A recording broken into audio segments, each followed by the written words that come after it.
السلام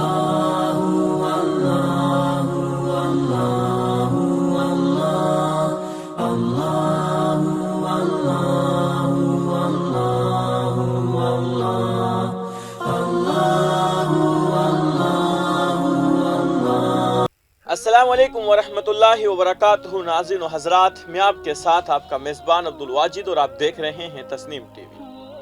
ناظرین، آج کی ہماری خاص پیشکش اسلام کیا کہتا ہے میں آپ کا استقبال کرتا ہوں۔ حضور صلی اللہ علیہ وسلم کا فرمان مبارک ہے کہ کوئی شخص اس وقت تک کامل ایمان والا نہیں بن سکتا کہ وہ خود سیر ہو جائے اور اس کا ہمسایہ بھوکا سو جائے۔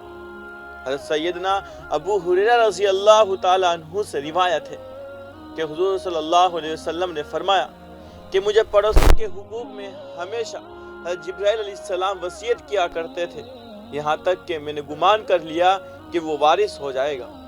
حضرت عبداللہ بن مسعود رضی اللہ تعالیٰ عنہ سے روایت ہے کہ حضور صلی اللہ علیہ وسلم نے فرمایا، اس ذات کی قسم ہے جس کے قبضے میں میری جان ہے، کوئی شخص تب تک مسلمان نہیں ہو سکتا جب تک لوگ اس کے دل، اس کی زبان اور اس کے ہاتھ سے محفوظ نہ ہو، اور کوئی شخص اس وقت تک مسلمان نہیں ہو سکتا جب تک اس کے ہمسائے اس کے ظلم سے محفوظ نہ ہو۔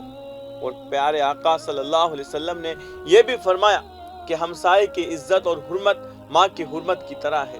اسلام میں ہمسائے کے حقوق پر بہت زیادہ زور دیا گیا ہے، اور قرآن پاک میں بھی ارشاد باری تعالیٰ ہے جس کا ترجمہ یہ ہے، اور اللہ کی عبادت کیجیے اور کسی کو اس کے ساتھ شریک نہ کیجیے، اور والدین، رشتہ داروں، یتیموں، مسکینوں، ہمسایوں، اجنبی ہمسایوں، ساتھ بیٹھنے والوں اور مسافروں کے ساتھ بھلائی سے پیش آؤ۔ حضرت ابو ذر غفاری رضی اللہ تعالیٰ عنہ نے فرمایا کہ پیارے نبی حضرت محمد مصطفیٰ صلی اللہ علیہ وسلم نے مجھے 3 باتیں وصیت فرمائی۔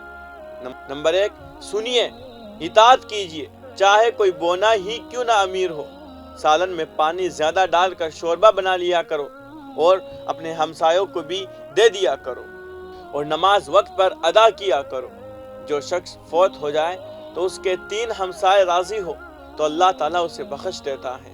ایک دفعہ حضور صلی اللہ علیہ وسلم کے بارگاہ میں ایک شخص حاضر ہوا اور کہا کہ اس کے ہمسائے کی فلاح و شکایت ہے، تو آپ صلی اللہ علیہ وسلم نے فرمایا، اس کی اذیت پر صبر کیجیے اور اسے تکلیف نہ پہنچاؤ، بالآخر اس سے جدائی ہو جائے گی۔ ام المؤمنین حضرت ماں عائشہ صدیقہ رضی اللہ تعالیٰ عنہا فرماتی ہے کہ جب میں گھر میں کوئی عمدہ کھانا پکاتی تو آقا دو جہاں فرماتے تھے کہ سب سے پہلے اپنے نزدیکی ہمسائے کے گھر میں دیجیے۔ ایک موقع پر رحمت دو عالم صلی اللہ علیہ وسلم اپنے صحابہ کرام کے درمیان جلوہ افروز تھے، تو آپ نے فرمایا کہ وہ شخص کبھی مومن نہیں ہو سکتا، یہاں تک کہ یہ فقرہ آپ نے 3 دفعہ دہرایا۔ تو صحابہ کرام نے فرمایا، یا رسول اللہ صلی اللہ علیہ وسلم، ایسا کون شخص ہے؟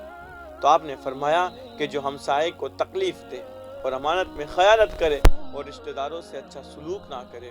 اور آپ نے ہمسایوں کے متعلق یہ بھی ارشاد فرمایا کہ اگر آپ کا پڑوسی برا ہے، آپ کو تکلیف دیتا ہے، تو آپ اس کے گناہ سے نفرت کریے، مگر آپ اس کی ذات سے نفرت نہ کریں اور اس کی ہر بات پر صبر کریں۔ اور اسلام میں اس قسم کی بے شمار مثالیں ملتی ہیں۔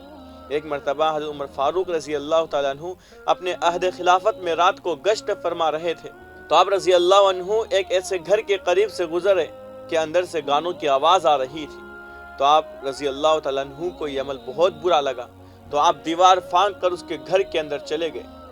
تو آپ رضی اللہ عنہ نے کیا دیکھا کہ ایک نوجوان اور ایک عورت شراب پی رہے تھے۔ آپ نے ان سے فرمایا کہ آپ کو معلوم نہیں ہے شراب پینا اسلام میں حرام ہے؟ تو آپ نے ان کے لیے سزا کا حکم صادر فرمایا۔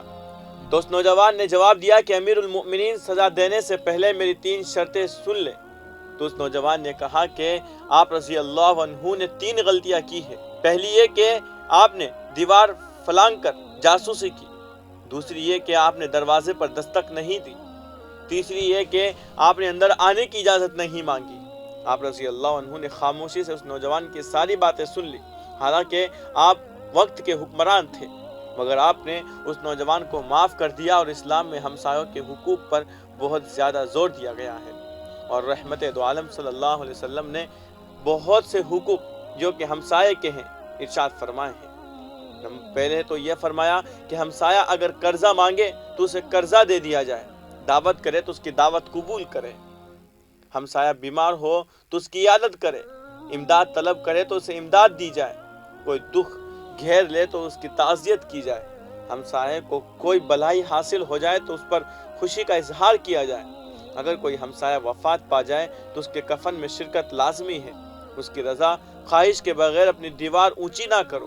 حضرت انس بن مالک رضی اللہ تعالیٰ عنہ سے روایت ہے کہ حضور نبی کریم صلی اللہ علیہ وسلم نے فرمایا کہ قیامت کے دن ایک پڑوسی اپنے دوسرے پڑوسی کا دامن پکڑ کر عرض کرے گا، الہی میرے اس بھائی کو تو آپ نے فراخی عطا فرمائی تھی اور مجھے تنگی، میری شام بھوک پر ہوئی تھی اور اس کی پیٹ بھر کر، اب اس سے پوچھے کہ اس نے اپنا دروازہ مجھ پر کیوں کر بند کر دیا تھا اور اس کو عطا کی جانے والی نعمتوں سے مجھے کیوں کر محروم رکھا گیا تھا۔